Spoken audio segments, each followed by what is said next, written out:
ඉස්සරහට එන්න.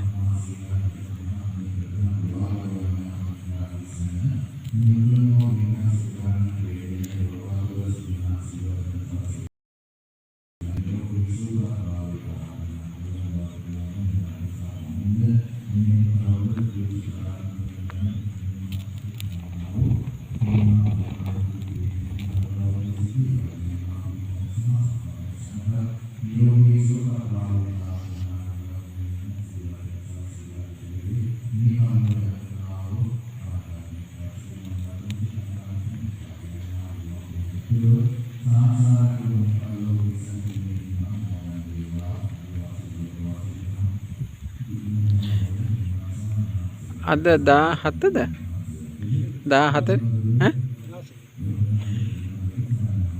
2025 ජූනි 6 වෙනි මාසේ 16 වෙනි දින සෝමාවතී චෛත්‍යරාජානං අභියසිත මෙසේ ලොකු පහන් පූජාවක් පවත්වා අට පිරිකර පූජාවක් කප්පු පූජා සුවඳ විලෙන් සුවඳ දුම් පද පින්කම් කර මේ උතුම් ලෝසත්‍ය සෙප්පතා දෙවියන් පින් දීලා නමින් මිය පරලෝක ඥාති පින් දීලා මාද ප්‍රාර්ථනාවක් කරගන්නා මොහොතකදී සියලු දෙනාගේ අභිමතාර්ථයන් ඉෂ්ට සිද්ධ වේවා.